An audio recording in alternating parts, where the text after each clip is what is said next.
नमस्कार. आजच्या व्हिडिओमध्ये आपण मटण फ्राय कसं करायचं ते बघणार आहोत. चला तर मग व्हिडिओला सुरुवात करूया. मी सर्वप्रथम गॅसवर एक कढई ठेवलेली आहे. आता कढईमध्ये 2 पळी तेल टाकून घ्यायचे आहे. तेल कडकडीत गरम झाल्यावर त्यामध्ये मी 2 कांदे बारीक चिरून घेतलेले आहेत ते यामध्ये टाकून घ्यायचे आहेत व त्याला चांगले परतून घ्यायचे आहे.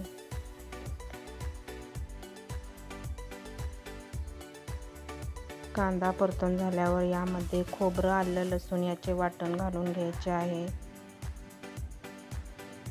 व त्यालाही चांगले परतून घ्यायचे आहे. आता यामध्ये 1 चमचा धने पावडर टाकायची आहे. 2 चमचे लाल तिखट घालायचं आहे. लाल तिखट तुम्ही तुमच्या आवडीनुसार कमी जास्त करू शकता. आता याला चांगले फ्राय करून घ्यायचे आहे. आता यामध्ये मटणाचे पिवळे पाणी घालून घ्यायचे आहे व त्याला मिक्स करून घ्यायचे आहे. हा सौदा आपल्याला तेल सुटेपर्यंत भाजून घ्यायचा आहे. आणखीन थोडं पाणी घालून घ्यायचं आहे व झाकण लावून एक वाफ काढून घ्यायची आहे. आपल्या वाटणाला चांगले तेल सुटलेले आहे. आता यामध्ये 2 चमचे लाल बेडगी मिरची पावडर घातलेली आहे.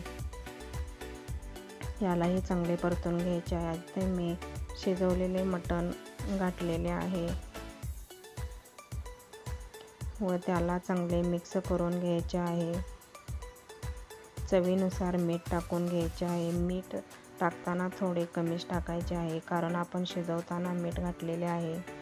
बारीक चिरलेली कोथिंबीर टाकून घ्यायची आहे व त्याला थोडंसं मिक्स करायचं आहे.